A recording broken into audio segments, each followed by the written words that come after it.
Hello hi అండి అందరికీ. అందరూ ఎలా ఉన్నారు? అందరూ బాగున్నారని అనుకుంటున్నాను. ఈరోజు వచ్చేసి మేము రాయల చెరువు దగ్గర అంటే ఊరి లోపల శివాలయం ఒకటి ఉందండి, అక్కడికైతే వెళ్తున్నాము. మేము వెళ్ళటం కానీ ఫస్ట్ టైం అండి, మీకు కానీ చూపిస్తాం. అదే వెళ్దాం.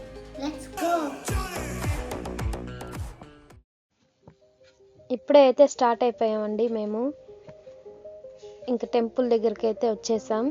ఇది వచ్చేసి టెంపుల్ ఎంట్రన్స్ అండి. ఇక్కడ మీరు కనిపిస్తుంది కదా కామాక్షి అమ్మవారండి. ఇక్కడ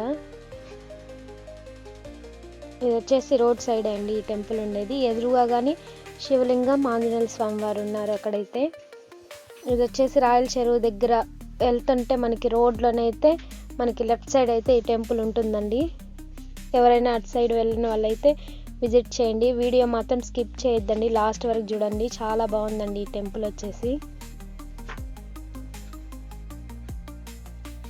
ఇక్కడ మీకు చూపించాం కదా శ్రీ కామాక్షి అమ్మవారండి, అమ్మవారు ఇక్కడ. దీని పక్కనే మనకు వచ్చేసి శివాలయం ఉందండి. ఇక్కడ చూసారంటే మీరు లోపల మొత్తం 108 శివలింగాలు ఉన్నాయండి. లోపలైతే పెద్ద విగ్రహంతో పాటు 109 శివలింగాలు అయితే ఈ టెంపుల్లో ఉంది. చాలా బాగుందండి టెంపుల్ అయితే. మాకైతే కొత్తగా అనిపించింది. మనకి తిరుపతిలో ఎక్కడా లేదు ఇన్ని శివలింగాలతో ఈ టెంపుల్ అయితే. మేము చూడగానే షాక్ అయ్యాము.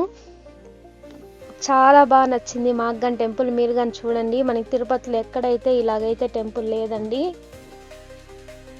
మేము అనుకోలేదు, ఫస్ట్ నీళ్ళల్లో శివలింగం చూస్తే మేము ఈ టెంపుల్కి విజిట్ చేసాం. కానీ ఇక్కడికి వచ్చిన తర్వాత మేము కానీ బెస్ట్ ఎక్స్పీరియన్స్ చేసామండి ఈ టెంపుల్లో. ఇక్కడ మీకు కనిపిస్తుంది కదా మొత్తం 108 శివలింగాలు. చిన్న వచ్చేసి పెద్ద శివలింగం, మొత్తం 109 శివలింగాలు ఉన్నాయండి ఈ గుడి లోపల. ఇది వచ్చేసి మనకి 3 years అవుతుందంటండి కట్టి. మేము వెళ్ళిన టైంకే క్లోజ్ చేస్తానన్నారండి. 10:30కంతా వెళ్ళండి మార్నింగ్ వచ్చే వాళ్ళైతే. ఈవినింగ్ వచ్చేసి మళ్ళీ 5:30 నుంచి ఉంటుంది టెంపుల్ అయితే.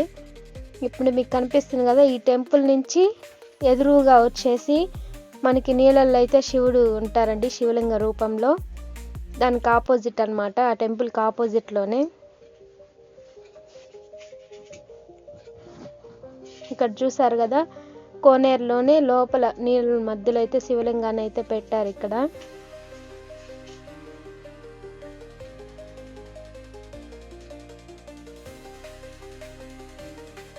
మేమైతే వర్షం పడిందండి ఆ రోజైతే. సన్నగా వర్షం అయితే పడుతుంది. క్లైమేట్ అయితే చాలా బాగుందండి మేము వెళ్ళిన రోజైతే.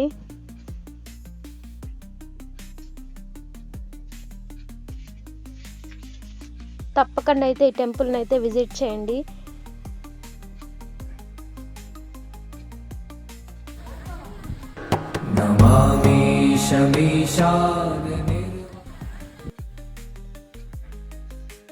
అక్కడే మనకి లెఫ్ట్ సైడ్లో అయితే చుట్టూరు కోనేరులో తామర పూల మధ్యలో అయితే మనకి ఆంజనేయ స్వామి ఉన్నారండి.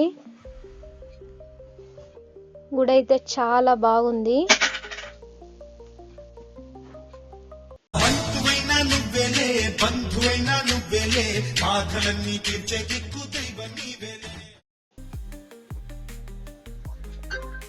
తర్వాత వచ్చేసి బ్యాక్ సైడ్ అయితే ఇది కళ్యాణ మండపం అండి గుడిదే. ఇక్కడ మ్యారేజెస్ కానీ ఏమైనా ఫంక్షన్స్ కానీ చేసుకునే వాళ్ళైతే ఇక్కడ చేసుకుంటారంట. మేము వెళ్ళినప్పుడైతే అక్కడ మ్యారేజ్కి డెకరేషన్ చేస్తూ ఉన్నారు అందరైతే.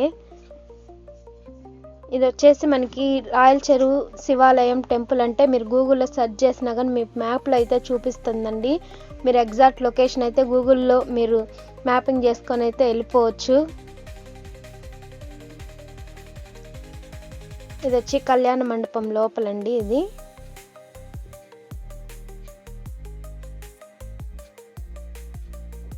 మేము వెళ్ళిన రోజు అయితే డెకరేషన్ చేస్తూ ఉన్నారు. ఈవినింగ్ మ్యారేజ్ ఉందంట ఆ రోజు.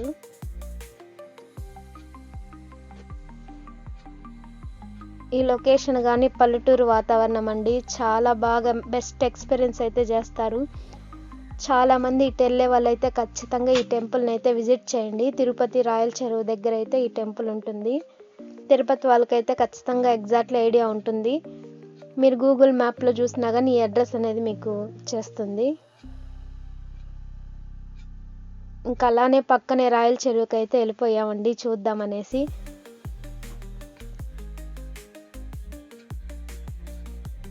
ఇది వచ్చేసి రాయల చెరువు. చూడండి ఎంత పెద్దదిగా ఉందో చెరువు అయితే. మేమైతే ఒక పక్క వర్షం పడుతుంది కానీ అలాగానే వెళ్ళాం మేము. తిరుపతిలోనే చాలా పెద్ద చెరువు అండి ఇది. మీకు ఐడియా ఉంది కదండి రాయల చెరువు. దీని బ్యాక్ సైడ్ ఊరిలో వచ్చి సత్యవేడి దగ్గర అయితే మొన్న అయితే కట్ట అనేది తెగిపోయిందండి వర్షం కారణంగా. అక్కడైతే చాలా గ్రామాలు అయితే నీటి మునిగాయి. ఇదేనండి ఆ చెరువు. మనకి 4 years బ్యాక్ కానీ చాలా వరదలు అయితే వచ్చాయి. వచ్చినప్పుడైతే కట్ట రాయల చెరువు తెగుతుంది అనేసి అన్నారు కదా, ఇదే అండి ఆ ప్లేస్ వచ్చేసి. చాలా బాగుంటుంది చెరువు, చాలా పెద్దది. ఇక్కడ ముందర కానీ బాగా నీట్గా అయితే కట్టారండి చూడటానికి. ఎవరైనా అటు వెళ్ళినప్పుడు చూడండి, చాలా బాగుంది చెరువు అయితే. ఆ రోజు వ్యూ అయితే అదిరిపోయింది. ఓకే బాయ్ అండి.